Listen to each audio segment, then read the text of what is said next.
Hello, this is Alex Calvo Garcia. You're listening to the Iron Hour podcast. Hello, and thanks for joining us once again on the latest episode of the Iron Hour podcast. A huge thank you to our sponsors, Best Blanks Wholesale, AC Videography and Photography, Hole in the Wand, and No Film. I'm joined by two of my usual panelists this week, and it's great to be back in the hot seat hosting this podcast because, of course, I wasn't here last week and Max took over the reins. I think he did a moderately acceptable job. It's not often you would describe Max as being a moderate, but I'll go with it this time. Joining me this week is two of the usuals, probably our highest in terms of appearances. You've got to be up there, Marco. Got to be, surely. Day one. First name on the team sheet? No brainer, innit? I'm the Ollie Ewing of the Iron Hour. But similar physiques. Yeah, no, I get it. Similar haircut, similar physiques. I'm thinking haircut. You've not mentioned football and ability yet, so I'll take that. Well, yeah. I've seen the clip. I'll do a bit, me. Sign me up. But yeah, happy to be here. Looking forward to hopefully a good win Saturday, but I'm sure we'll talk about that. Those of you watching on YouTube, you're looking quite cozy. You settled into the new house? I am. The study is a couple of days off being complete, so I'll be able to do a podcast Study. a little bit more formally. No, not the bar, the actual study. It's going to be an office. That's interesting. I'm just trying to think of why you would need a study. I won't. I'll just be hiding. Right. That makes sense. Yeah. Do you remember, like on the BBC a couple of years ago, where that guy was getting interviewed and his kid just bounced into the study? Just be the dog on it, mate. Let's be honest, just gonna be an Xbox room. Yeah. A man cave. Man cave. I'll take that. Speaking of man cave, no. Gareth, thanks for joining us today, bud. You was on last week's episode, but not exactly been omnipresent this season. Just scattering your appearances across. Is your love for the Iron fading, or I've been on several times, haven't I? This season so far. I think I've had a football hiatus this week though. I've missed the Forest Green game. I've missed the Leeds game.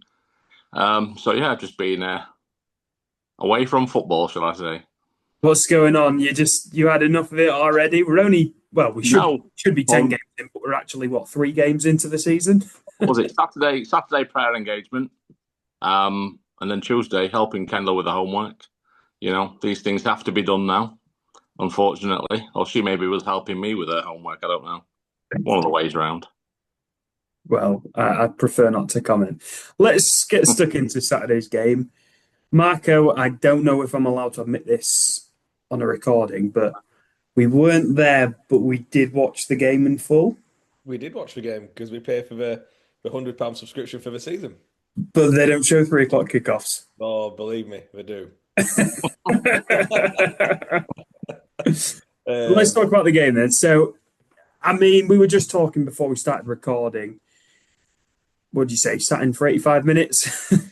Yeah, it had that sort of feel. It had sort of obviously to go ahead so early on in the game against one of the favourites for the league. I mean, I think I've got them down to win the league on my prediction. Going ahead so early, I think it's only natural you sort of maybe not dig deep, but you sit back a little bit. And I think we did that without having any real edge in the first half, but still looking quite comfortable.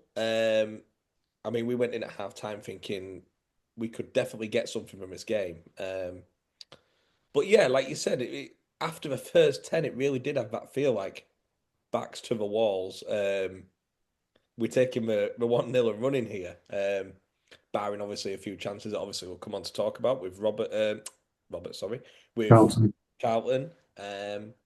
But yeah, overall, look, a 1-1 draw away at a good team like that. I thought second half they were really impressive when we were turning the screw. We still look solid defensively. But yeah, no, look, I think there's more positives than negatives to take from a game. Obviously, a special shout out to Rory Watson, who I thought was phenomenal, barring the last second of the game.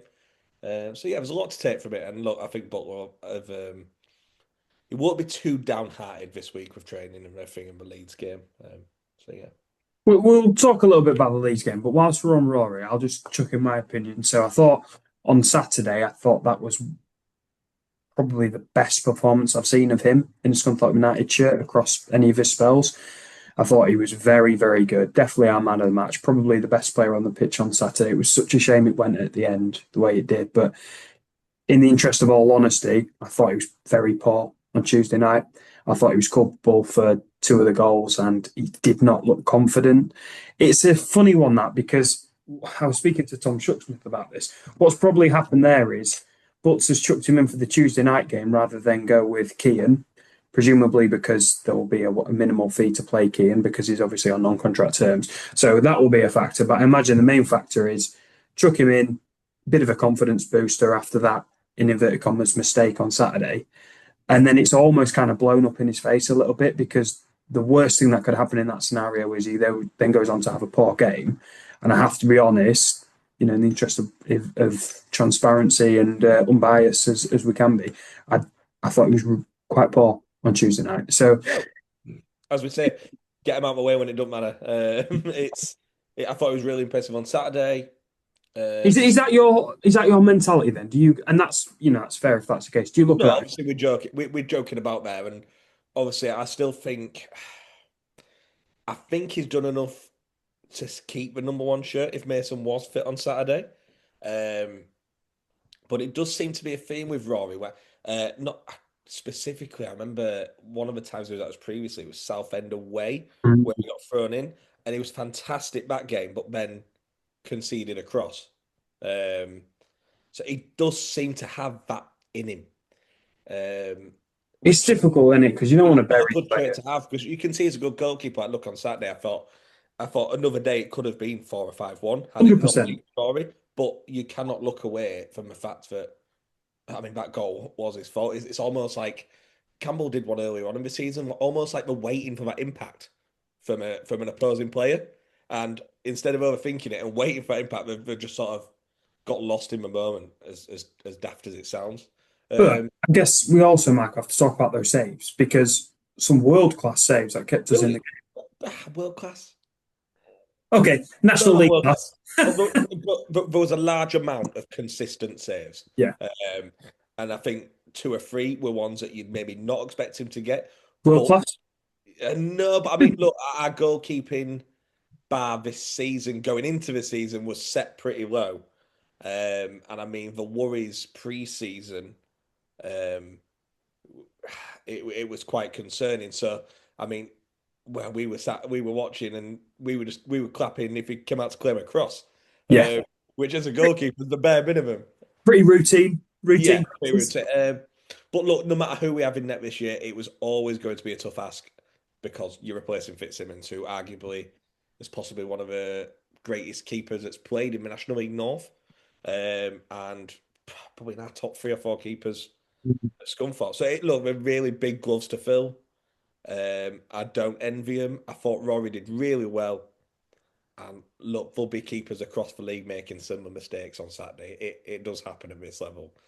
So I did feel for him. It was really unfortunate that he couldn't follow on his previous clean sheet in the Willstone game.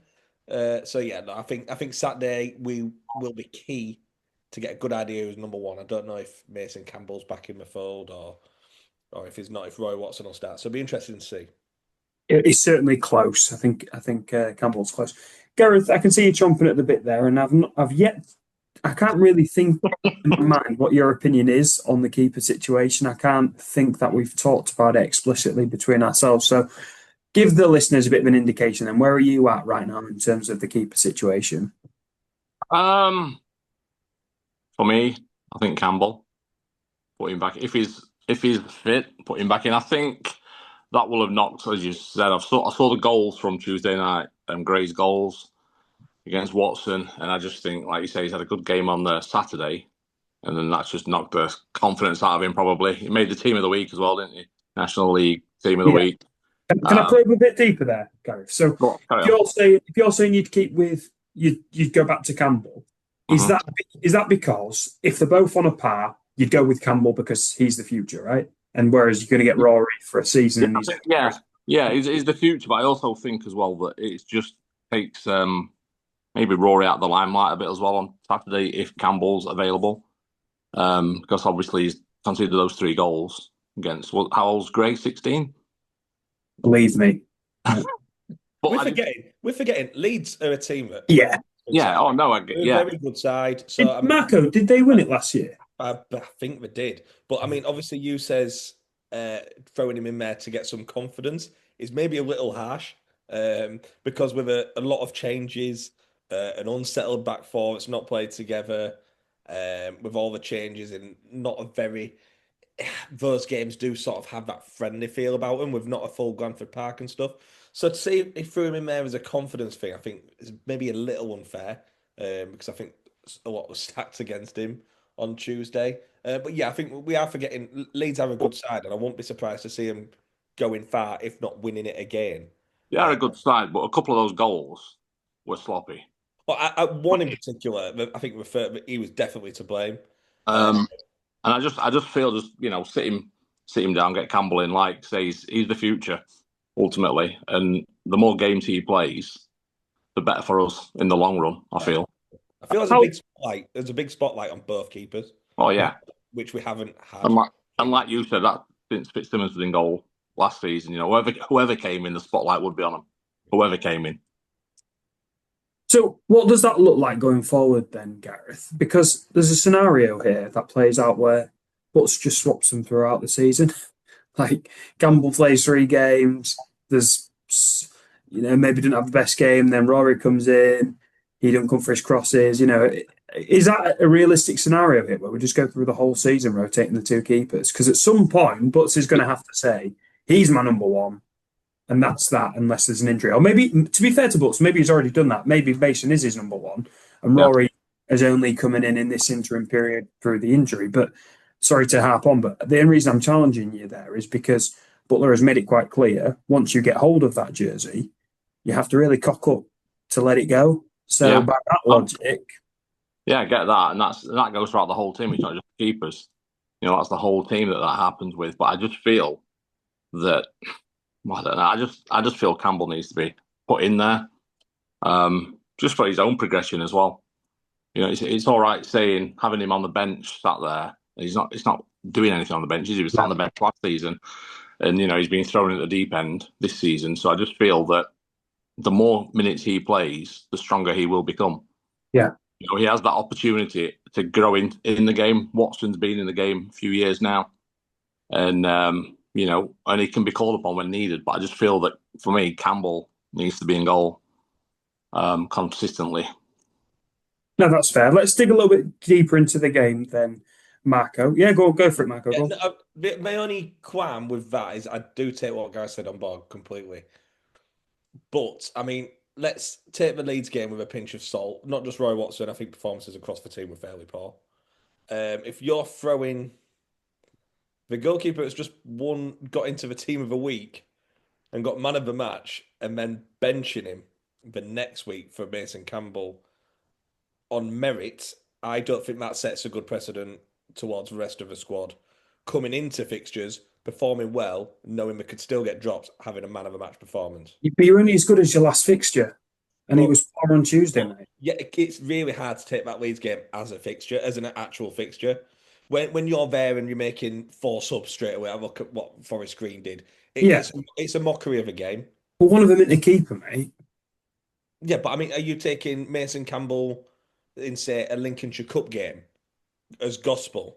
No, because the standard of opposition in the Lincolnshire Cup is not as good as what I think the Leeds under-21 team is. I think they've fielded a pretty decent squad. Look, I take your point. I'm not trying to be a dick. As much use as training. And look, if Roy Watson had a bad week training, I'd maybe understand it. So there's that argument. But for me, Rory starts in net on Saturday.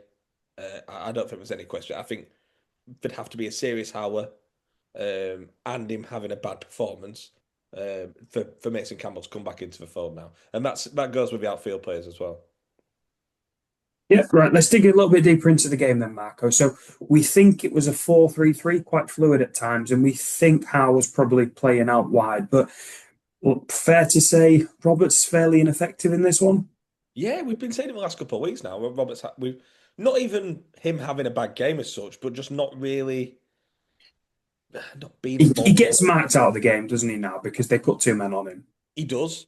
And last season, that would have been a disaster because we don't have the quality elsewhere to hurt teams. But this year, we spoke about with the likes of Ewing, how Whitehall, there's a lot more ways to hurt teams. So look, that's not necessarily a bad thing. It's shit for Roberts, because like you say, we sort of have cottoned on to how he plays and stuff. Um, Especially in this shape, you maybe would see a little bit more of him in a 10. Um, but yeah, for Roberts' standards, and I think he'll be the first to admit, it wasn't his best of games, but that's not him making individual errors or mistakes. No. It's just it wasn't really coming down his channel. And yeah, I mean, after the first 10, 15 minutes, the attackers for Scunthorpe didn't really have much impact in the game whatsoever. So to single Roberts out is maybe a little harsh, but yeah, regarding shape, I think we went to two banks of four and sat in for the last 70. It was that sort of game, and look, Forest Green were on the front foot, and that's not to say we played a bad game. And like I said earlier on in the podcast, it's only natural that you do drop in, and I think that's exactly what we did. Let's have a look at the striker situation up top then, Gareth, because Tyrell Sellers-Fleming came in ahead of the Leeds United game on Tuesday night. Mm-hmm. That, from the outside, would point to probably some movement out. And reading between, it doesn't take a rocket scientist to figure this one out. I think Mark Beck's had a tough time at Scunthorpe since the day he arrived. I don't think he got off to a good start last season, and I don't think he's had a particularly good start to this season. Do you marry the two and say Beck might be on his way out? And that's easy to do. Is Carlton on his way out? Do we play to Beck's strengths? I don't think we do. In all fairness, do we whip balls into the box for him to attack, or do we just? Okay. Can I dig you? Can I just push a bit there? So you're saying, question: Do we not play? Do we play to his strengths? What do you think Mark Beck's best attributes are then? Because I don't think he's particularly good in the air either. When you say that, in what respect? Because do we see balls whipped into him to That's attack? We don't. But we see balls lumped up from the back, and he flicks them on. Yeah, fair play. What he's meant to do? He's not going to be able to control that with his foot. He flicks them on. He has no one running off him a majority of the time. So where does he? I sound like I'm sticking up for me, don't it? Like no, but this is the point, isn't it? We're having an honest conversation. So I feel that he's not. He doesn't get the balls put into him. But he's going to run down the wing, whip a ball in, let him attack it. When balls are kicked from the back up to the top, he does win the flick-ons more often than not. And there's nobody running off him. There's people too far away from him. But yeah, at times you've seen him with his feet. He's got good feet at times. I know Marco's pulling faces there, but you've seen it. I tell you what I'm thinking. I'm thinking this is going the way of being one of the most negative podcasts we've done, but we're unbeaten in the league and we've looked class. I fully understand what Gareth's saying, but there's no way in the amount of time he's been here a while now. There's no way in one game, not one game, we haven't played to his strengths. There has got to have been, because I'm yet to see. He has all the. To be that big. He has all the physical attributes, doesn't he? Yeah, to be that big and not be. Say it. A nasty bastard. Yeah, the reason to be in that squad, and the reason he's getting game time is because he is plan B. You're not that size to not be plan B. But I don't think he's doing what the plan B should be doing.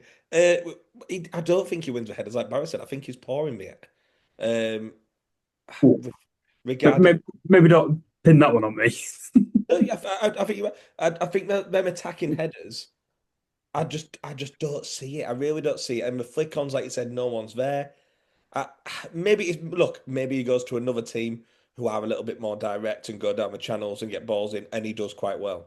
But for me, that's not in our team, and I really don't think it is. Well, I also think bringing him on as a sub and putting him up top when we're trying to see a game out isn't the way forward either, because he's not that man to chase balls down and harry players, and he's not got the speed, has he? But then he started on Tuesday, and I don't think he's that man either. So if he's not a starter and he's not coming off the bench, what is he? Out on loan. No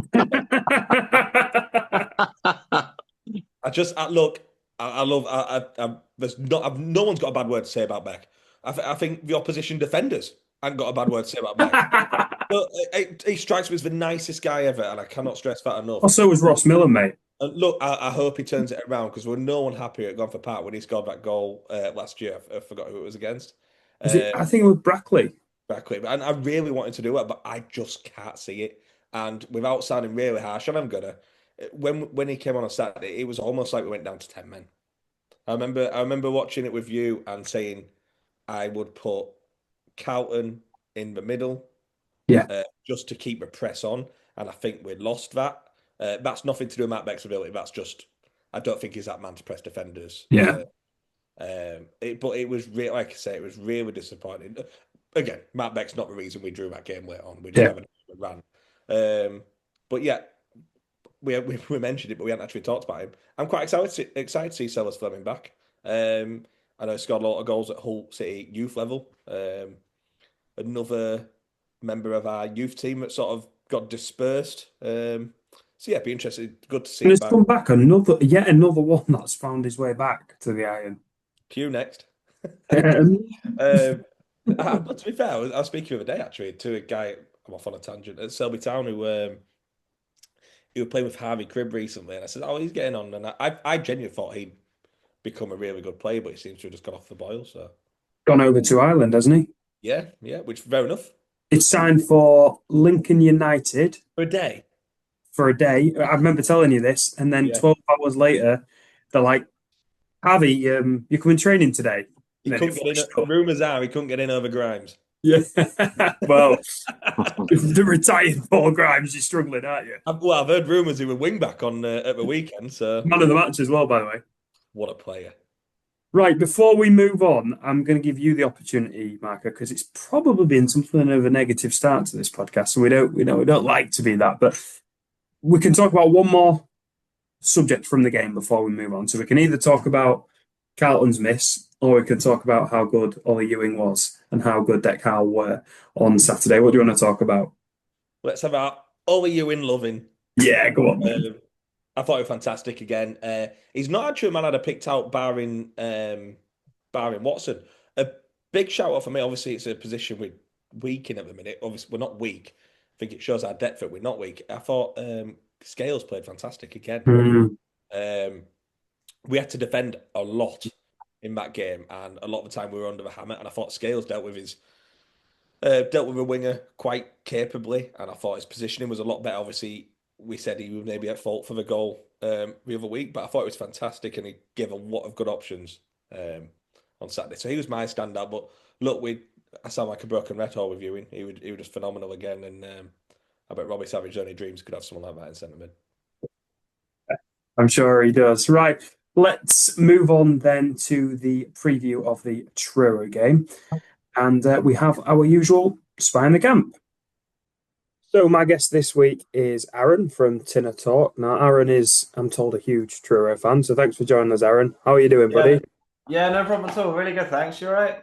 Yeah, not too bad. I mean, it's all right being a Scunny fan at the minute. We're at the right end of the table, but it's not quite the same for Truro, is it? Not at the minute, no. I'm hoping we can turn it around, though. I mean, it's the table's not good reading at the minute, but I was speaking to someone yesterday who said, look, we've played a lot of the top teams so far. We've got a lot of our tough games out of the way. And I'm thinking over the next few months, once we start playing the teams that are around us, we should hopefully stay up. So that's all I want. Talk to me about Tinner Talk. What's all that about? Yeah, so this is our podcast. Me and a few others. We do it just because there isn't really much kind of fan media around Truro. I mean, probably most National League clubs, to be fair. So we did it to give the fans something to listen to because there is obviously a lot of fans that go to the games. We average 2,000-3,000 every week, and there isn't really a kind of fan-led podcast or much media going on. So people, it would be a great idea just to share our opinions as well, see if people agree with us and whatnot. And yeah, really enjoying it. Awesome stuff. So let's talk about Truro then. Second from bottom in the table. After 9 games, is it too early to look, or is it a cause for concern? I don't know. I'm kind of like you know when you've got the angel and the devil on your shoulder. Like Yes. I'm both at the minute. So like in one like I look at it like look, the only team we're above are Morecambe, who have played 3 games less than us, and I believe they're only 1 point behind. Apart from that, we're behind everybody else. We've won 1 game, drawn another, and we've lost every other game. Our away form has been hopeless, completely hopeless. We've looked absolutely just like we don't even deserve to be there away. Like it's been really bad. But our home performances have actually been good. But we like, for example, against York and Scunthorpe, we performed well in both of those games. Just fell apart in the last 10 minutes against York, and in the last kind of 10 to 15 against Scunthorpe. We didn't even really fall apart in that game. We just conceded 1 goal and just couldn't get one back. Scoring has been a big problem. Was it Southend? Was it? Southend, yeah. Did I say something else? You said Scunthorpe, but it's all good. Oh, did I? Yeah, Scunthorpe's on the You must know what's going to happen on Saturday. But yeah, but at the end of the day, we have been performing well. We just haven't been getting the goals. If we can be a bit more clinical in the final third, we would be so much better. But we just haven't been creating that many chances. But I do think though that as we're playing Morecambe, Eastleigh, and the games after Scunthorpe, we have a nice run of games where we're not playing the sort of top 5 or 6 sides for quite a while. So I'm hoping in a couple of months' time we'll be in a much better position. So you talked about goals there. I mean, your top goal scorers, I don't want to hate on you, I don't want to be this guy, I don't want to be the slammer, but one of your top goal scorers with just 2 goals is Will Dean, who, well, he is a defender. Yes. Your keeper not chipped in with a couple of goals, or? Yeah. To be fair though, our star striker from last season, Tyler Harvey, he was injured for the first like 3 or 4 games, and he's been sort of slowly coming back into it. So I mean, it's not really he still needs time to kind of warm up and to get into the season properly. We have another striker, Johnson Fisher. He is fantastic at everything but shooting. He'll run past everybody. He'll get to the final third, but he just cannot get a shot on target. And I think, as you said, one of our top scorers being a defender illustrates that completely. I mean, you can't argue the stats. You can't get away from the stats. That's why they're there. But and being new to the National League as well, and it is fair to say we have had a very tough run of fixtures for our opening sort of like 9 games we've played now.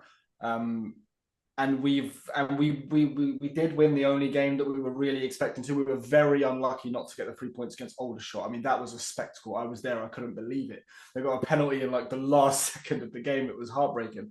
So we have been a bit unlucky, but we also haven't been anywhere as good as we should be to stay up. If I was a fan of any other team, I'd be saying we're going down. So it's just the kind of fan optimism that's keeping my spirits alive, really. Well, let's be a bit more positive. Talk to us about last season, because you are here on merit. You deserve to be in this division. Now, there is a working theory amongst a lot of fans, particularly in the north of England, I have to be honest, that the National League North is better than the National League South. Hard to compare the two. Obviously, we've never played in the Southern Division, and I hope we never will, unless there's a mass change of geography.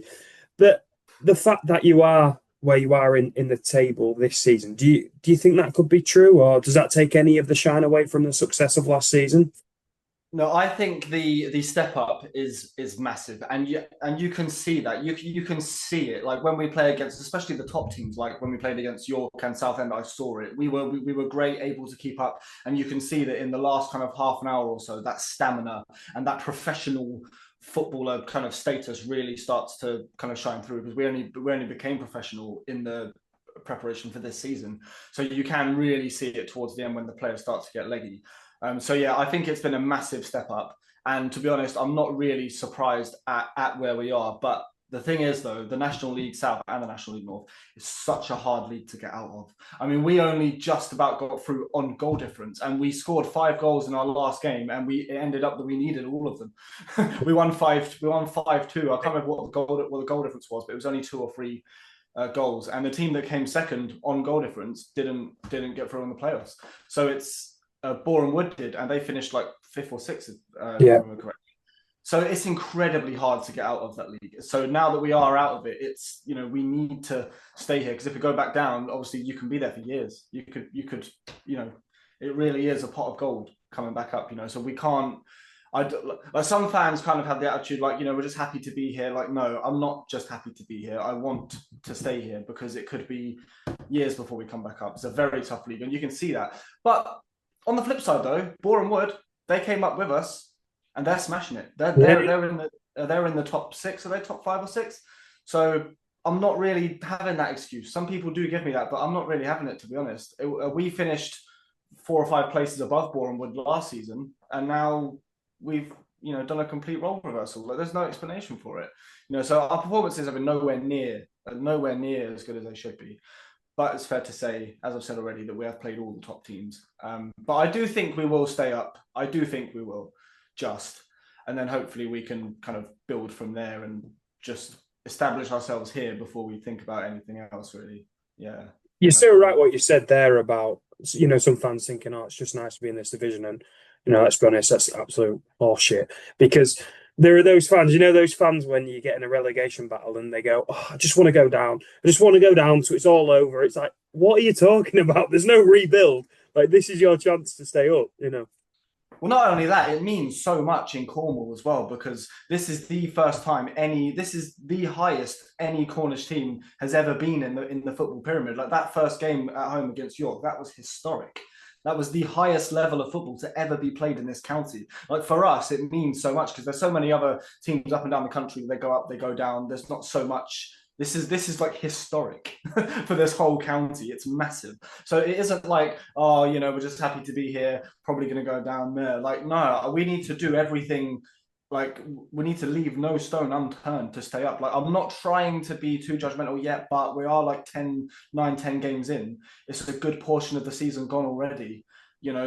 If by the next sort of 4 or 5 games, we're not, out of the relegation zone and a couple of points clear, we're probably going to have to start looking at, I don't really want to say those sorts of things yet, but I mean, that's going to be where it's going if results don't improve over the next 5 or so games, because this is our chance, not just for the team but for the whole county to be on the map, so to speak. So yeah, I mean, I'm keeping my kind of cards to my chest for now, but in about five or so games, we're either going to be really ecstatic or we're going to be really depressed. So yeah, there is no middle ground.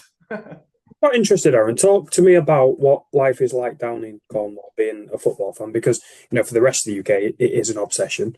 It's the thing you talk about. Success is kind of judged on promotion. It's judged on what happens on a Saturday. The whole conversation in the town, the whole feeling of the town, the whole mood of the town, particularly in Scunthorpe, is based on 2 things. Still works in Scunthorpe. If either of those 2 things are down, then the whole mood of the town changes. What is it like down in Cornwall? Is there an almost cult-like obsession as well, or is it a bit more laid back? So I've actually got the advantage of actually seeing this from both sides, because I'm not actually from Cornwall. I've been here almost 5 years. I moved here, but I was from Luton before that. So I spent a lot of time in London, in the kind of highly popularized city kind of place. So I've really can see both perspectives, and it's a completely different world down here. It really is. It's so more kind of laid back. It's way less populated. You get on the bus, there's nobody on there. That sort of thing. Trains are always late, whatever. Because it's kind of like that. But yeah, I feel like there is a massive connection to this club from the people of the whole county, just because it is at the moment, it is Cornwall's highest representation on the stage of the country. So there is a really big kind of local connection, and you can feel that passion when you're at the games as well, because it isn't even like there's anywhere else kind of to go. So yeah, you definitely feel that when you're at the games. Like, people really want this to succeed, because obviously if in years to come the team progresses up the ladder, that brings more, we could build the stadium bigger, which means there's more money in the area, because Cornwall's historically a poor county. So yeah, more investment, more jobs. It's like straying slightly off topic, but like there is a hell of a lot that could come down the line from this football club. It really is wonderful to see, and everybody knows that and everybody feels that. So yeah, that's why it's so important for me, because there really is so much on the line. Because you have to think about this, like there isn't a proper football stadium in the whole of Cornwall. There isn't one. Like the Truro Stadium is the biggest one, and like, you know, if we stay in the league, get promoted again in a couple of years or whatever, that brings money. You can have concerts there, rugby, whatever, and it's going to bring so many people to the county, money, jobs, everything. So yeah, there's a lot. You know, getting relegated would be disastrous. We must avoid it. That was a passionate play, a very, very passionate play. Before I get on to a prediction for this game, could you talk to me about the level of talent that you're able to attract down there? I mean, I guess it's one of those where it both works for you and against you, because it's such an idyllic place to live, but it's so isolated as well. Yes, completely. I remember the first time I came down on the train, I was like, "Wow, this train is never going to stop." Like, so it is a really tricky one, because it's kind of like all of the talent, all of the local talent that is anywhere near here. I mean, especially in Cornwall, and maybe not in Devon, because you do have Plymouth and Exeter and whatnot in Devon, but in Cornwall, any talent that is produced here, this is the place to go. Obviously, some do go to Argyle, but being this far out, you have the benefit of keeping the players because there's nowhere else to go. But you know, you also are not. You only have those to pick from. So it's like you only have each other. You know, it's really hard to convince players to come down from London, especially London, Manchester, you know, Birmingham, especially when there's football clubs everywhere, and it makes their options a lot easier, because they can just go to this one. If it doesn't work out, they go to that one. It's only an hour or two away, whereas we're about 5 hours from London, like non-stop. So it's really hard to attract decent players here, you know, unless you can offer them something. So that's why, you know, us kind of, you know, building our infrastructure here, becoming a mainstay in the National League, and hopefully in a couple of years being promoted again, you can get that money and that kind of attraction to actually bring players here. But at the same time, it is a really exciting prospect, you know, to be part of the history of this county. Like, if that is something that interests people, then if you are going to get people from further up the country to come down, then they're going to be, you know, really excited by the project. But yeah, it's completely a catch-22. It's like the players here have the club and the club have the players, and we're almost completely separate to the rest of the country. That's kind of how it is with everything, really. It kind of feels like a completely separate place, you know, just in general. No, right. Let's talk about Saturday then. Give me some predictions. How do you see this one going down? God. So I always have head and heart predictions with Truro. So in my head, I'm thinking it's going to be 1 or 2-0 to Scunthorpe, purely just because our away form. I mean, if we were playing at home, I'd give you a different prediction. I'd probably flip it the other way around. But because our away form has just been so bad so far, I mean, we played okay against Boreham Wood, and that's pretty much it. I don't think we've really done much away. So I think it's going to be, I'll go 2-0 to Scunthorpe. So that's my head prediction. That's reality. But if I'm dreaming, you know, we could maybe get a draw, maybe 1-1, possibly, but probably not, though. Okay, interesting to hear the thoughts there of Aaron. And again, really interesting, really good contrast to see what football is like in Cornwall versus what it's like in the north of England. And, you know, I mentioned there about it being almost cult-like, the following up here. And, you know, it's a completely different attitude down there. But again, so interesting to hear about the whole kind of employment opportunities of a county potentially resting on a football team. Just extraordinary stuff that you don't think about in the silo of the north of England. But let's talk about the game, Marco. How do you think this one will go down? Clip it. We're going to run through them. Oh my God, there's 5? I'll happily stand by that. I said on last week's pod, obviously, before the wheels done get, I said we're going to run through someone. We're going to give someone a beating. Just because of how well we've played, especially obviously at Glanford Park, with the quality that we've got. Hopefully the pitch holds up. But run through is maybe a little bit harsh. But I think if Truro are going to stay up this year, it's on the home form and not the away. Obviously, they've had a bit of a poor start, but I'm going Rory clean sheet, a convincing 3-0. Yeah, I think Roberts is going to have a really good game on Saturday, you know. It's due one. It's due one. And look, like I know we said earlier, he's been quiet, and by his start, he'll be more annoyed than anyone at that, because obviously he's got such high standards. So yeah, hopefully get some of the score sheet. Seamless. Gareth has just disappeared. Hopefully he'll be back soon. I imagine his laptop has died. So I'll chuck in my prediction in the meantime. I will go with a 2-0 victory. I think There'll be a clean sheet, whoever's in goal. Yeah, and I'm going to go 2 goals for Roberts this week. So that's how I'm seeing that one. Goal scorers. Whitehall's 50-50. I feel like if he starts, I could maybe see him scoring. I can see Howe continuing scoring, so I'm going to go Howe, Roberts, and Beeston. Nice, you'd say that. Well, Beeston, although he's probably going to get goal of the season, hasn't actually scored this season. Joke. Absolute joke. But again, he's another one stand out for me. I was, and look, let's hope I'm saying about Mark Beck next year, if he's still here. He turned it around for me, but obviously Beeston in the centre of park in his natural position is a different player to what we were seeing, obviously, with Jimmy Dean when he was out wide and stuff. So, yeah, been really impressed with Beeston this year.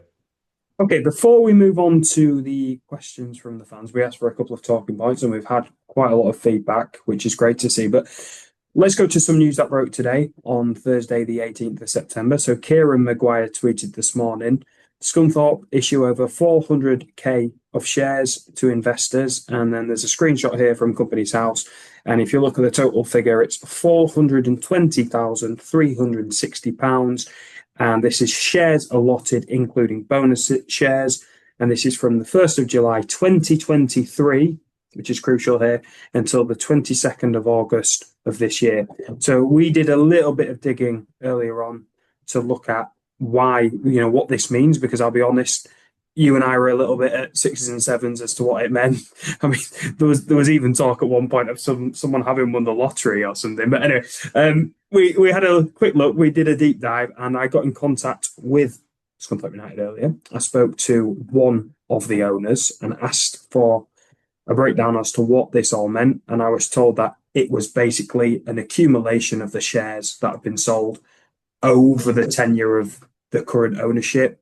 So what that simply means is the current owners have sold those shares, and this is just them all being, like I say, accumulated and added up. And then this is the only time that this is the first opportunity that they've had to release those figures. So just to reiterate that, I spoke to somebody at the club earlier today, and they just confirmed that this isn't a fifth investor. This isn't new investment. This is just a release of the figures of those shares that have been sold over the past 2 years. So probably puts to rest some of the speculation that we did see on social media earlier, Marco. What's your initial reaction to that? Yeah, look, I think as well as every other Scunthorpe fan, when we see that dreaded page from the Company's House that something's changed, you've got that initial fear straight away. At first, it sort of looks like, until you see the date timing, that there is a new investor, but obviously it's just the accumulation over the last, 3-4 years, over the new 10 years? 2 years, yeah. As I say, really grateful to the club for clearing that up when I contacted them earlier. So we can say that is what that is. So any Scunny fans listening to this and wondering, that is the answer. So let's move on to the questions then from the fans. Let's kick off then. I'll just get to these as quick as I can. Wasting no time. Oh my God, it's all the way down here, Marco. What are you doing to me? Okay, so Donna says, if Whitehall is not playing on Saturday, who would you replace him with? Mine would be Carlton and Deck Howe behind him. Gareth, let's go to you on that one. Matt Beck? No. If he's not playing, again, I'll just reiterate, Andy Butler said his chances were 50-50. He's playing. He's playing for me. He's in there. Yeah. He's in there. Okay. We have a question here from Mark. Would you risk him if he's 50-50 on that pitch? That is a really good question, and the answer is yes. Really?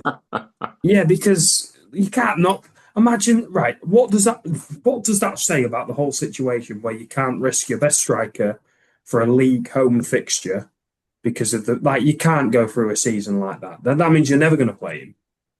I think with him not having came off that last game to then miss the next game after picking up an injury which they thought was a lot worse would not be the end of the world if he didn't play, or at least started on the bench. Okay. Right, let's have our next... If he doesn't start, you've got to do Carlton, aren't you? Oh, sorry, I don't know. Does Tyrell start? Could do. Well, I'd be amazed. Can I say this? I would be astounded if Hull have sent him here to not get any game time. Well, he'll get game time, but do you throw him straight in? Well, if Whitehall's injured, the answer is surely yes. Yeah, I think Butler's not a sucker. What's the word? I think if you're not 110% fit, Yeah, you aren't playing. If there's even the slightest bit of doubt, he does err on the side of caution, doesn't he? yeah. And look, to be in a Butler squad, I know I've said this repeating on podcast, your fitness, you can't get away with being 75% fit. You just can't. So look, I think if he's even the slightest bit injured, not taking Truro for granted, I wouldn't be surprised to see him on the bench. Look, we all want him starting. I feel like the game changed completely when he came off on Saturday. But no, it'll be interesting to see. Okay, Mark, I'll sit with you for this next one. This one comes in from Trudy Dadog. I don't know. I know you know this person. I don't know the real name, but we'll stick with Trudy for now. Is Trudy the name? Anyway, okay, so go on, say again. Keith. Keith, right. Cheers, Keith. Keith says, good evening. Do you ever imagine a day when supporting Scunny has more normal stuff attached to it than weird? I'm sure it used to once upon a time, but I'm an idiot and I'm too old. Do you know, growing up, none of this was a thing. But like Max talks about this a lot, though, doesn't he? yeah, With social media, and you used to have yeah. to write a letter to the Telegraph. Yeah, it is. It's social media. I mean, yeah, like nobody would know any of this, and how easy a rumor can start, or like today when we saw about that thing posted on Company's House, we were saying someone's coming in, we've got a new investor, like just little stuff like that, and because of what's happened to the club in the last few years, your brain just goes to absolute shit. And you're like, what on earth is happening? And then, I mean, you can't have an opinion on so and so. If you say that you're a happy clapper, I got called a happy clapper the way that was funny. And I mean, anyone who stands near me knows that's definitely not true. Yeah, and well, that's I think every club's got them, and it's just how social media's changed supporting your football club, especially like a hometown club like Scunthorpe are. Everybody knows everybody. It's one of them things, and look, I won't change it. You've just got to sit back and laugh and embrace the weirdness. So yeah, good question. Gareth, we've got one here from Mark, and he says it's okay to add 4 or 5 minutes, but 8 to 10 minutes injury time, where does it come from? It's every single game. Unless it's a bad injury, I don't understand why this is happening. The new rules are totally unnecessary. Yeah, I think there's a lot. It's not just our game; it's every game. You know, it's not just down to our games. But I just think the substitutions are all like a minute gets added on every time. And you can make how many substitutions? 5. So there's your 10 minutes. Yeah. Both teams make 5. But yeah, I just think that it's probably. Do you know what? On that one, we said this on Saturday. There was a lot of time added on for subs, but a lot of subs happened at half time, so you can't add time on for those ones. No, I just think. Well, no, you can't. But that would be mental. But it just seems to be coming from higher up. I think for every game to be with added time like 7, 8, 9, 10 minutes, that's got to be coming from higher. That's not just the referee on the day. Yeah, as such. So deciding that, it's just funny that every game seems to be that amount of time. Yeah, it's consistent. It is consistent.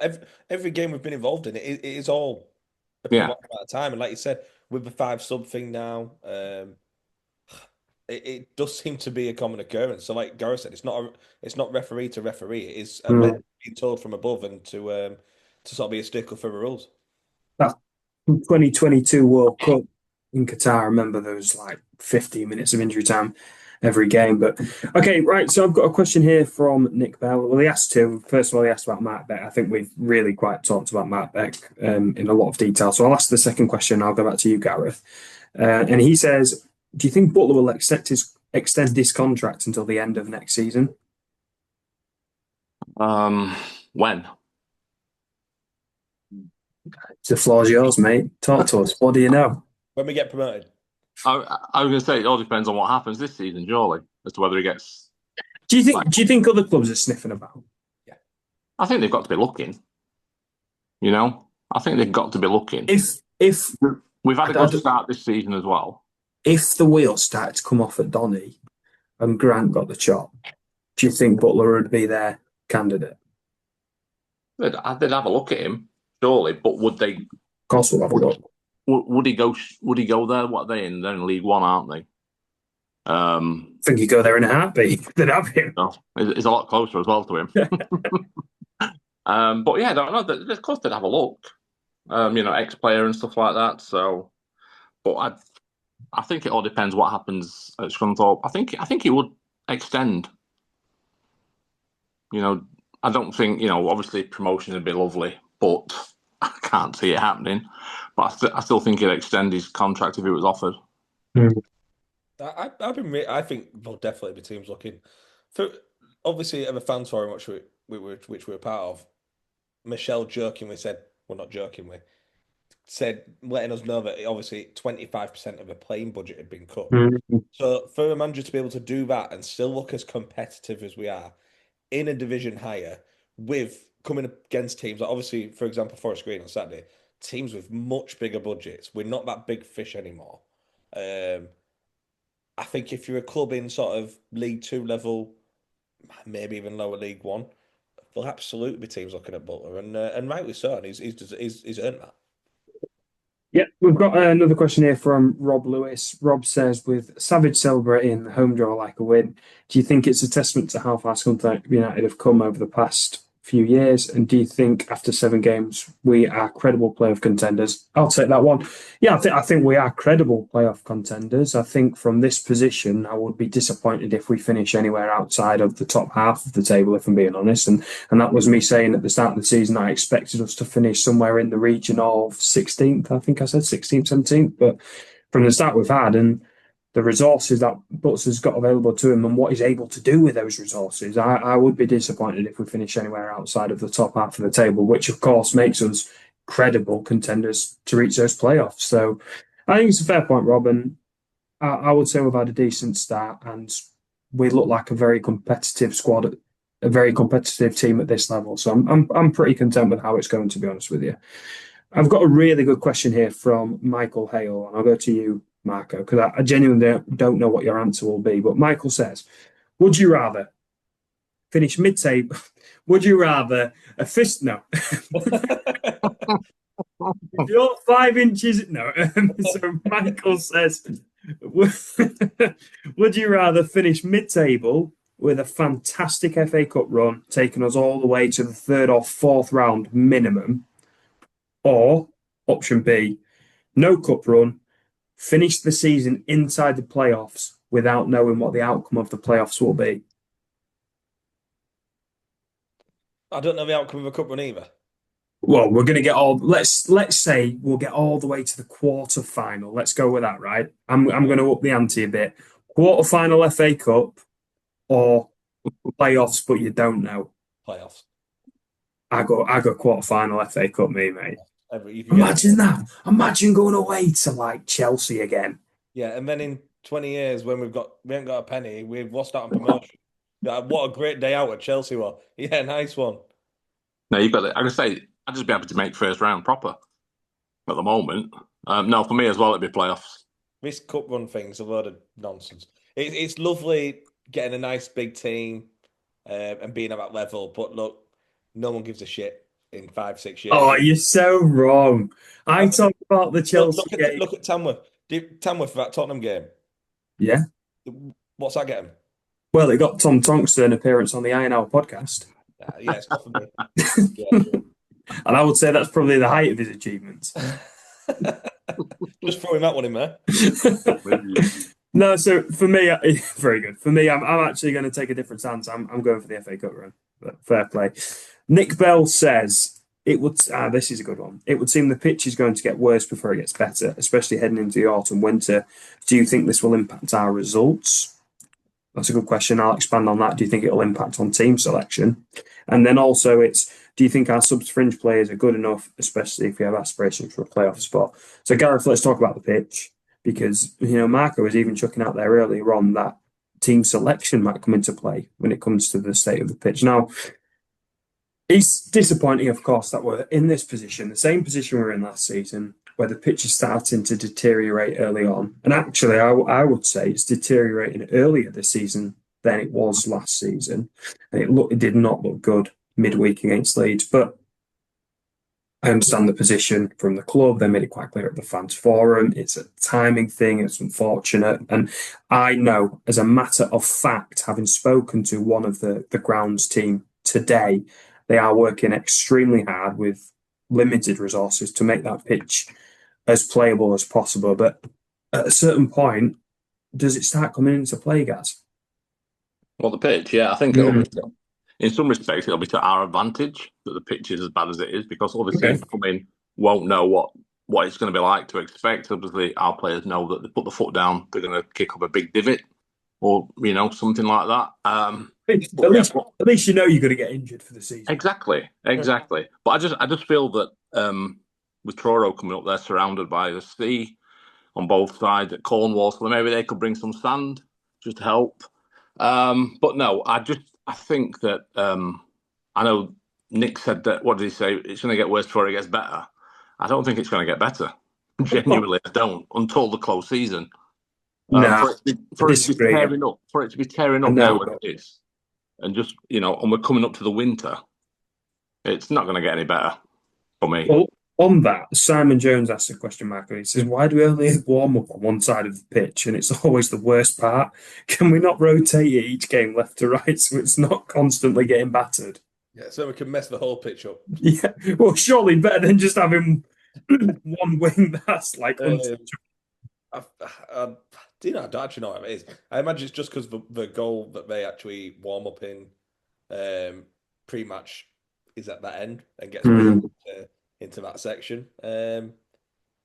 Yeah, I don't think that's just us. Even who asked the question? Sorry, that was Simon Jones. Yeah, I don't think it's just. Did he play cricket for England? Like I know about cricket, but yeah, I don't think that's just us. I think that's every team sort of has their specific warm-up areas. It's a good question, though. I don't know why. But yeah, with our pitch at the minute, I think let's just keep it to the smallest area that we can, rather than messing up even more area. But yeah, good question. Martin Bradley's asked a question about Mark Beck, which has got the most likes of any of the questions, but we've spoken quite at length about Mark Beck, so I hope you're satisfied with our conversation, Martin. The last question comes from Jonathan Rains, who says, "Do you think we need to strengthen in any areas of the squad? And also, who would you send out on loan to get some match fitness?" Gareth, over to you. Joey Dawson. Joey's out for you. Where's he go? What kind of level? I mean, I don't mean give me a club. I think National League North, National League maybe. Lower is there down. a national? Yeah, do you think there's teams that would have him? I think so. Yeah. I think there would be teams that had him. I know he was up at Celtic, the under-21, 20, under whatever it was. So he's got he's not as like he's been out on loan at, for example, Boston, and so I just think him. I'd like to see him on the pitch. Get some match fitness, come back, and stake a claim. I thought Gainsborough. I thought immediately Gainsborough. Obviously, yeah. Johnny Margaret's something up top. Yeah, though. Margaret's obviously a seasoned striker. So to learn off him, it's a good shout. That Gainsborough's still a good level. Look what we signed Deck out from that level, and he's top scorer. Two divisions below, though. Joey's not going to be happy to drop. But on a loan, I think you can look too much into that. It's game time is game time. And like I said, that competitive football can't be replaced. And I don't think as much as we say it is, and the club have said it is, these games with Leeds and your Sunderlands and stuff, they ain't got that bite. They're not competitive. Those games, some players in those games just don't look interested. No. I'll say, I watched that Sunderland game, the first game, and there were players there that didn't look like they didn't want to be there. It was just going through the motions. I sat next to you that game, and I says, none of these are knocking on Butler's door. Yeah. Absolutely none of them. Yeah. So I just feel like Mark, it just feels like a friendly, really. And the fact that we can't qualify now, can we? No. So the next two games are just going to be even more of a friendly feeling, So definitely you attacking players, like obviously Gareth said with Dawson, possibly Brogan. Brogan, yeah. Yeah. to me, I obviously, feel so sorry for Brogan because he was class on Tuesday. Brogan's a good player. Brogan's a very good player, but look, in that centre of a park position, we're so strong. I mean, arguably Rowley and Ewing are the players of the season. Rowley goes really unnoticed, and Yeah, you're right, mate. on a previous podcast, he's doing that job this year.